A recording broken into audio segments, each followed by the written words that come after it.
Shalom amigos, ¿cómo están? Estamos con la parashá número 26. Esta se llama Shemini, ¿verdad? Bienvenidos, bienvenidas. Soy Rudy Zelaya y como siempre también tenemos a nuestro invitado especial, el rabino Juan Pablo Osandón. ¿Qué tal, rabino? ¿Cómo está? Bienvenido. Todo bien, Rudy. Muchas gracias por abrir este espacio nuevamente y gracias a todos los que nos siguen semana a semana. Vamos a sumergirnos en una nueva para allá.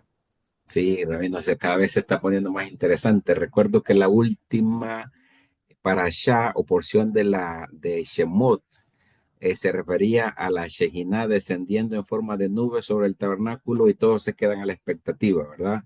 Ni Moisés hizo nada, pero en la siguiente, que es Vayikra, Dios lo llama a Moisés y al pueblo con mucho amor, con mucho atino, para que se acerquen y les dice, si quieren acercarse, pues tienen que usar los korbanot o los sacrificios, pero antes tienen que haberse arrepentido. Luego, en la siguiente parasha, el Sab de la semana pasada, vimos también los mismos korbanot, los mismos sacrificios, pero cómo debía realizarlo el sumo sacerdote. Y terminamos esa parasha, Rabino, diciendo que Moisés había llamado a Aarón y a sus hijos para ordenarlos por 7 días, estuvieron en el tabernáculo. Y ahora estamos con Shemini, Rabino. Shemini, después de esos días, viene el octavo día. Al octavo día, Dios llama a Aarón y a sus hijos. Es así, Rabino, al octavo día. Sí, es una continuidad, podríamos decir, de la para allá, del final de la para allá de la semana, de la para allá anterior, donde, bueno, como bien mencionábamos, hubo un ritual de unción, de incorporación en el cargo de Aarón y sus hijos, para cumplir con la tarea del sacerdocio en el templo, ¿sí? Y entonces, bueno, ahora retoma a partir del día siguiente a ese ritual de unción, que fue un ritual de 7 días. Eso es justamente lo que nos explica el final de la parashá pasada de Tzab, y ahora el octavo día, digamos, cuando ya están en funciones los sacerdotes, Aarón y sus hijos, ¿no? Sí, la parasha anterior le preguntaba a Rabino qué significaban esos 7 días. Y usted dijo que era parte de la consagración, ¿verdad? Para estar listo. Y ahora el octavo día, Rabino, ¿por qué no al final del séptimo día lo llama, sino que al octavo día? ¿Tiene algo en especial este octavo? Bueno, el octavo día es, como explicamos en Parashat Tzav, ¿sí? Eh, 7 días es la completud, ¿no? Cuando algo se hace en forma completa. El octavo día, el número 8 en la tradición judía, es la trascendencia, ¿no? A partir de este rol que Aarón y sus hijos cumplen, entran en un lugar de trascendencia, digamos, por decirlo de alguna manera, y la trascendencia tiene que ver con que cumplan su labor, ¿no? Entonces ahí por eso viene el tema este del octavo día y también tener en cuenta que según la tradición judía, este día es el comienzo del mes de Nisan, ¿sí? Que es justamente el mes de la festividad de Pesaj, que es lo que estamos atravesando en esta época del año. Por eso estas parashot siempre están alrededor de este momento del año, ¿no? Bueno, un poquito por ahí va el tema del octavo. Ok, y hablando de eso, de la Pesach, Rabino, he escuchado que también en la mitad de esta parasha, de esta porción de la semana, está la mitad del libro de la Torá, Rabino. Es así. Y cae justamente con la Pesach.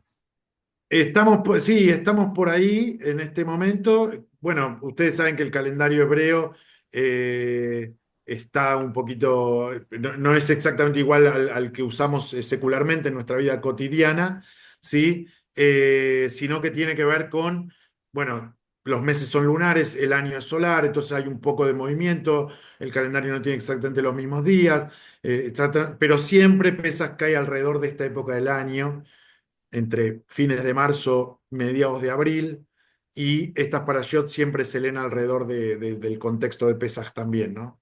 Perfecto, perfecto. Gracias por la aclaración. Bueno, hoy tenemos algunos temas principales, Rabino, muy interesantes, ¿verdad? La inauguración del Mishkan, la muerte de los hijos de Aarón, Rabino. Esto es muy interesante para tenerlo claro, ¿verdad? Y no hacer cualquier especulación, sino comprender el contexto también. Y del tipo de comidas que hay que tener como kosher, ¿verdad? De esto vamos a hablar un poco. Y quizás comenzamos la lectura, Rabino, diciendo que, y aconteció, dice el capítulo 9:1, y aconteció en el día octavo que llamó Moisés a Aarón y a sus hijos y a los ancianos de Israel. ¿Por qué llama también a los ancianos, Rabino? ¿Qué tiene de especial los ancianos y a quienes iba a darles la orden era Aarón y a sus hijos? Bueno, lo que pasa que hay que tener en cuenta, el tema de los ancianos es muy importante, porque los ancianos son parte de la transmisión de la Torá.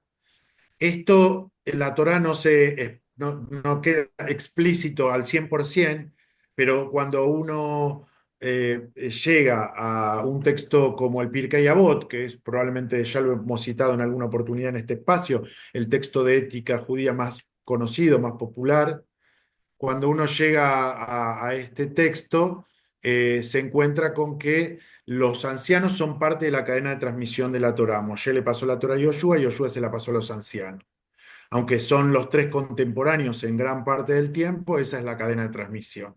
Entonces los ancianos también participan de esto porque son parte de esa cadena, ¿no? Creo que eso es lo más importante para destacar.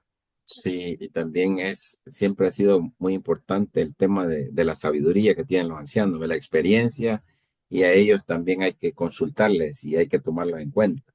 Sí, por Interesante. supuesto.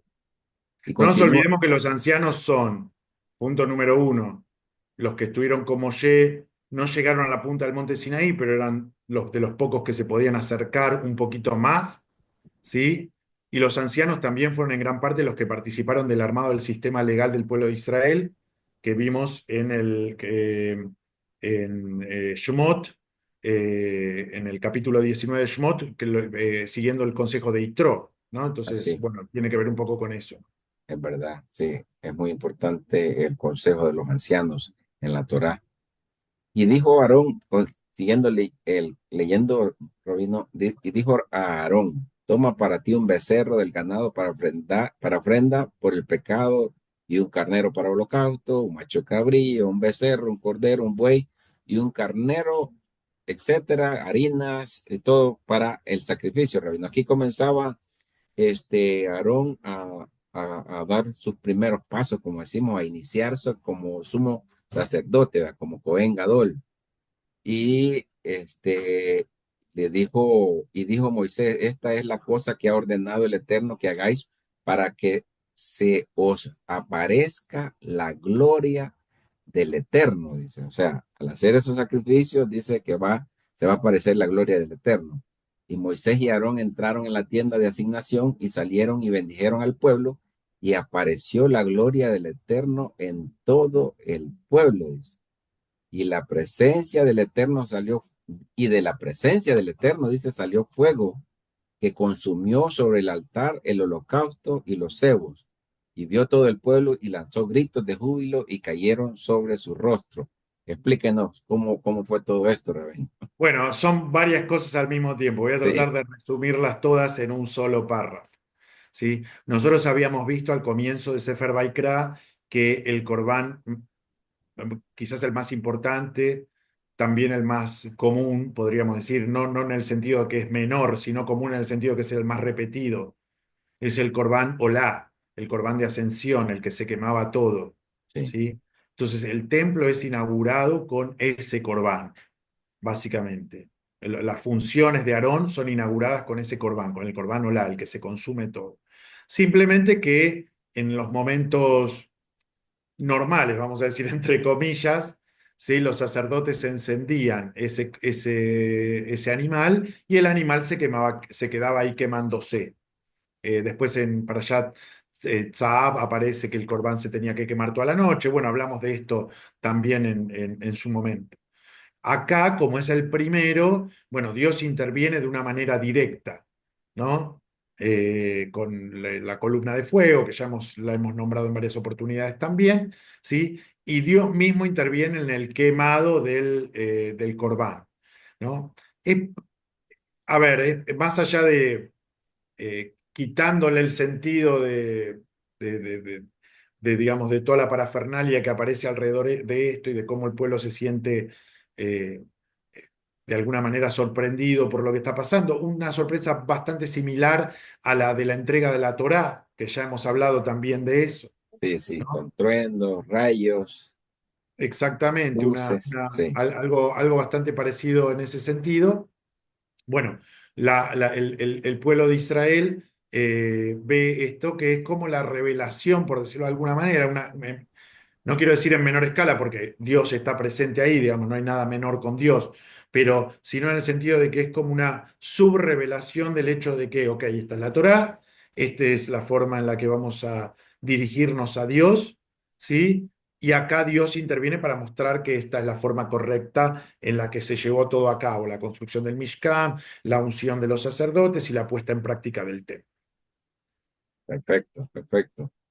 Interesante. Bueno, ahora viene el segundo tema que me parece muy interesante comprenderlo en su contexto, Rabino. La muerte de Nadab y Abiú, dos de los hijos de Aarón, que por ofrecer fuego extraño que Dios no había ordenado, aparece que mueren, ¿verdad? Dice el versículo 1 del capítulo 10. Y tomaron los dos hijos de Aarón, cada cual su incensario, y pusieron en ellos incienso y ofrecieron ante la presencia del Eterno un fuego extraño que a ellos no se le había ordenado hacer. Bueno, dos preguntas, Rabino. ¿Dónde entraron? ¿Al lugar santísimo o al lugar santo o a aquel lugar del tabernáculo?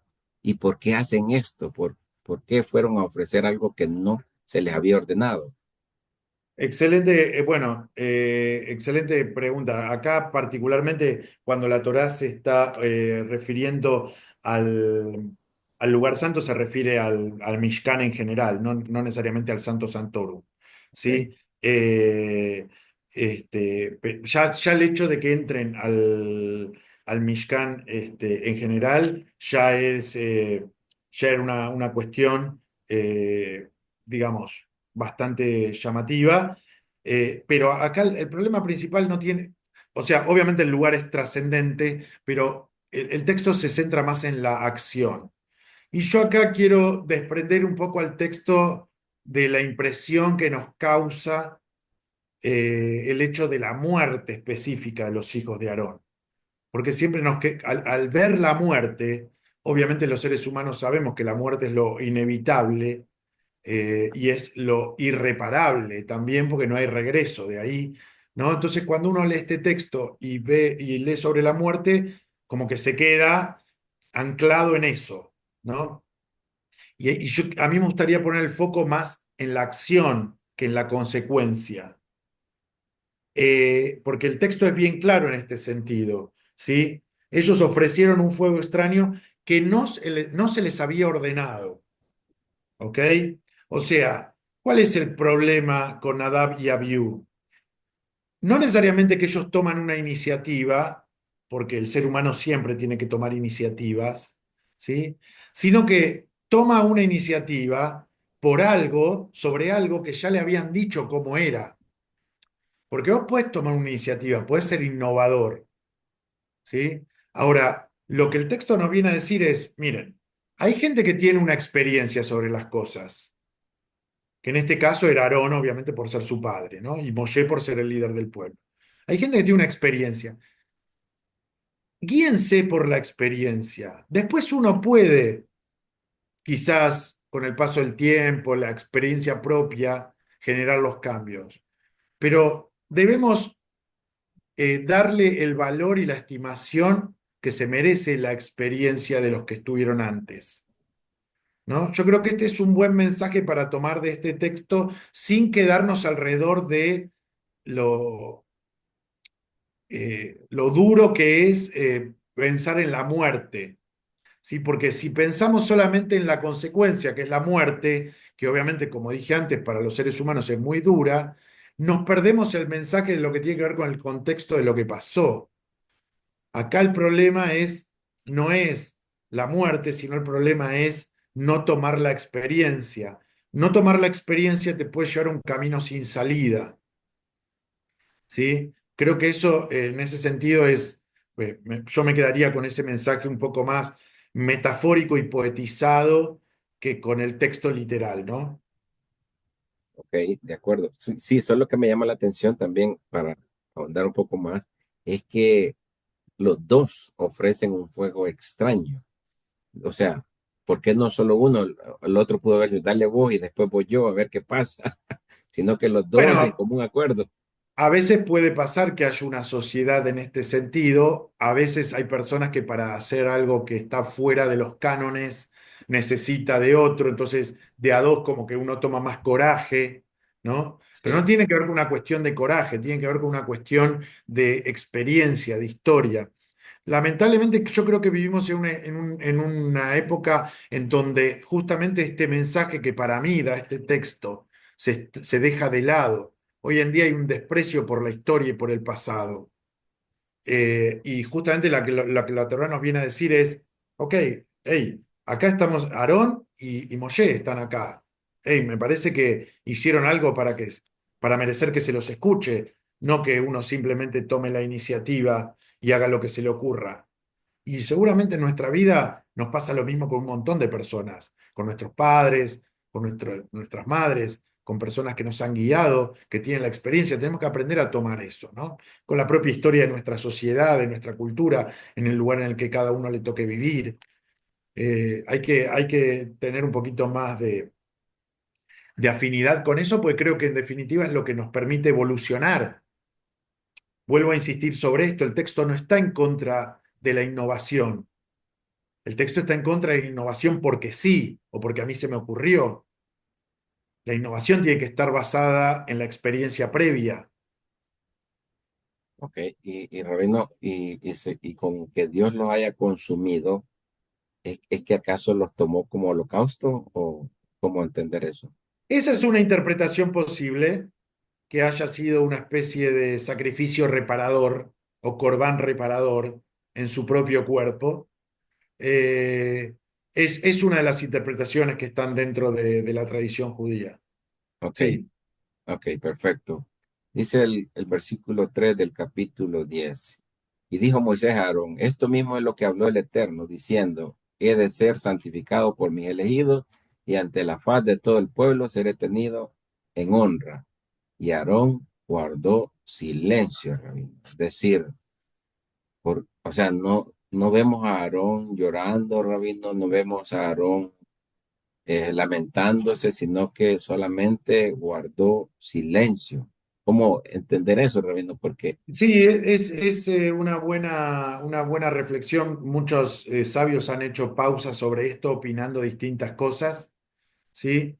Eh, una opinión podría ser la aceptación de Aarón del destino de sus hijos.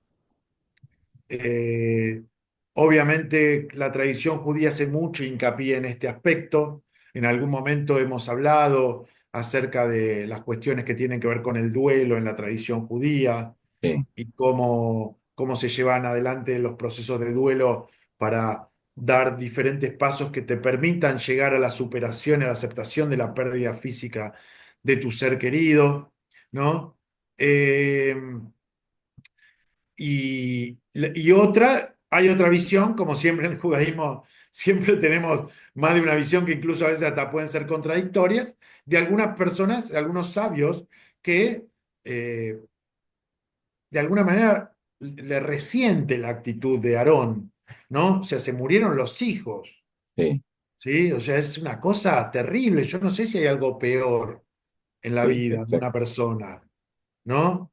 Y Aarón nada, silencio, ¿no? Entonces, bueno, ahora, si nosotros hacemos una concatenación entre toda nuestra tradición, podemos irnos a Coelet, en donde claramente tenemos esta idea de que hay tiempo de llorar, hay tiempo de reír, hay tiempo de lamentarse, hay tiempo de trabajar, ¿sí?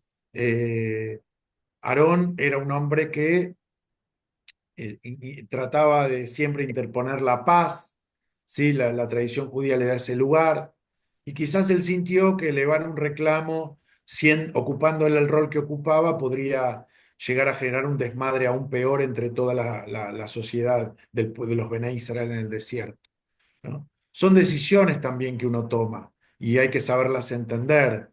No es lo mismo el berrinche de un niño que el berrinche de un adulto. No es lo mismo el berrinche de un adulto cualquiera que de alguien que se supone que lidera. Sí, Entonces cada uno en su rol tiene que tener conciencia de esas cosas y creo que quizás un poco lo de Aarón pasa por ahí, ¿no? sí, por ser líder espiritual tenía que dar un poco más de recato, más paciencia, más humildad, aceptación. Exactamente. Bueno, y habló el Eterno a Aarón diciendo, ni tú ni tus hijos contigo beberéis vino ni licor fuerte cuando hubieren de entrar en la tienda de asignación, no sea que muráis. Estatuto perpetuo en este durante vuestras generaciones. Pareciera que Nadab y Abiú entraron borrachos también entonces. Esa es una interpretación también que se desprende de la continuidad del texto, de justamente esta mitzvah viene para que no le pase lo mismo a otros. Sí, Bueno, el tema de la ebriedad en general es un tema que el judaísmo hace mucho hincapié en evitarlo. ¿Por qué? Alguna vez hemos mencionado esto. En el judaísmo las cosas no son malas per se, ¿sí? sí, Nosotros bendecimos nuestras festividades y nuestro Shabbat con vino. sí, Ahora, una copa de vino para poner alegría en una celebración es una cosa, una botella de vino es otra, sí, ¿no? Y especialmente en el ámbito de lo sagrado, con mucha más razón. El trabajo de los sacerdotes debía ser muy preciso.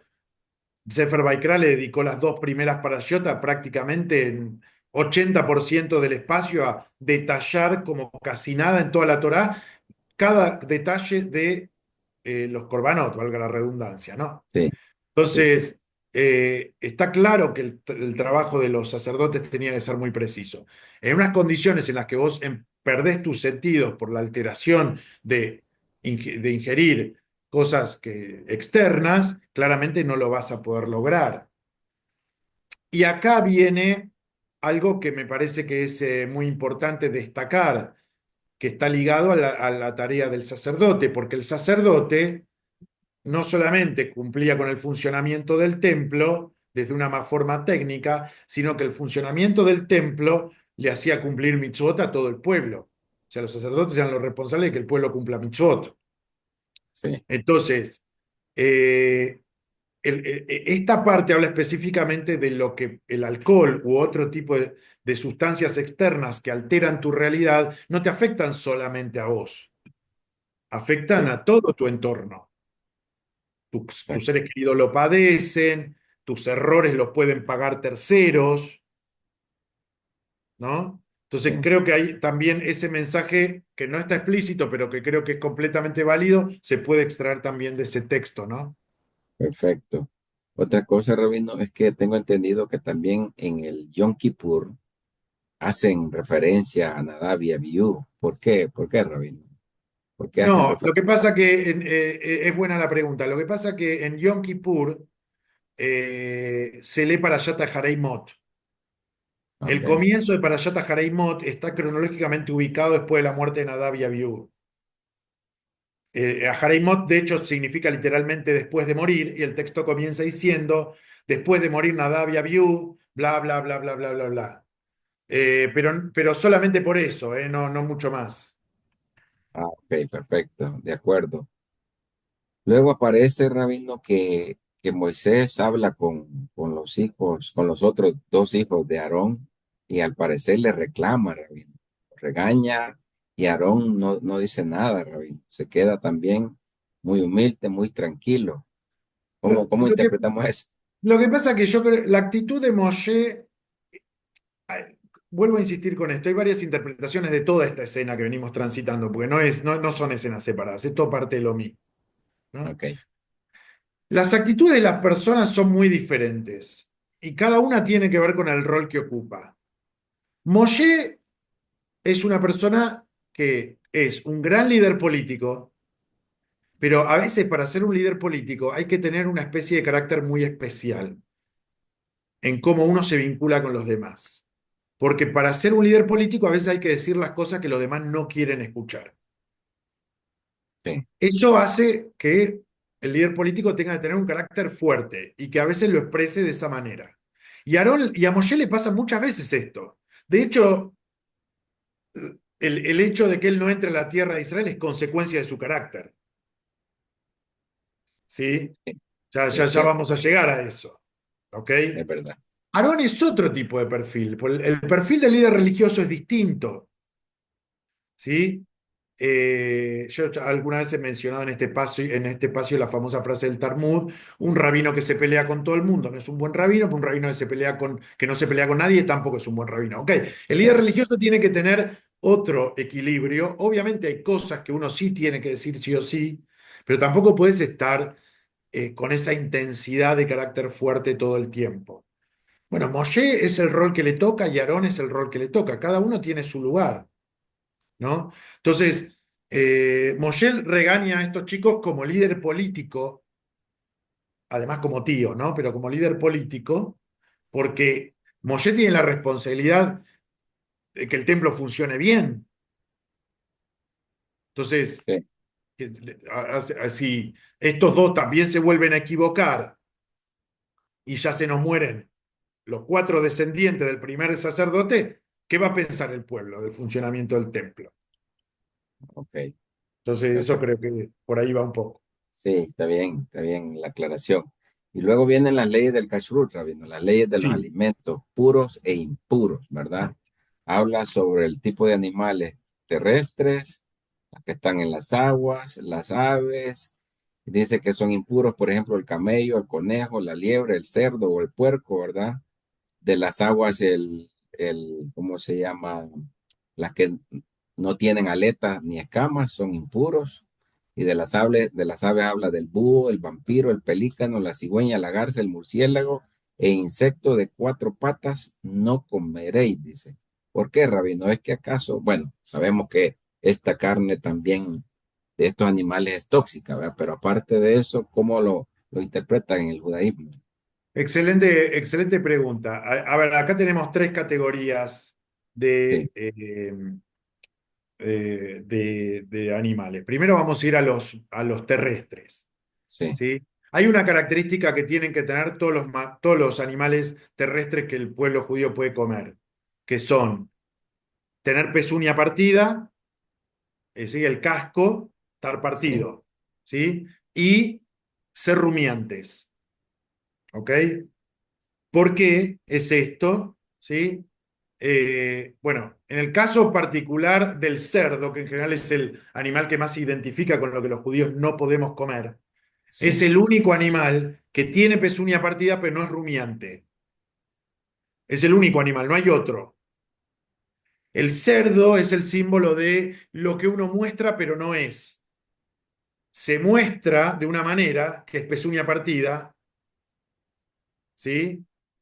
Pero, no es, pero internamente no cumple con todas las condiciones, que es ser rumiante.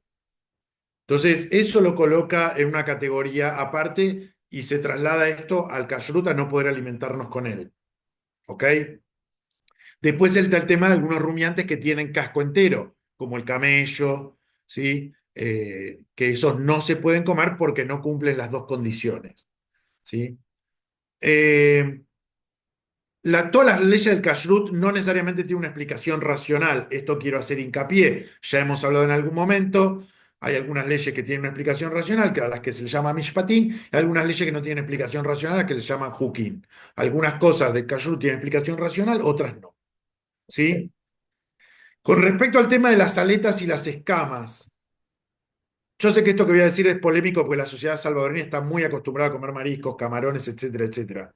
Pero sí, esos animales son los cerdos del mar. O sea, en su forma de alimentarse, en su forma de vivir, ya viven bajo el agua, entonces su suciedad no se nota, pero son los cerdos del mar.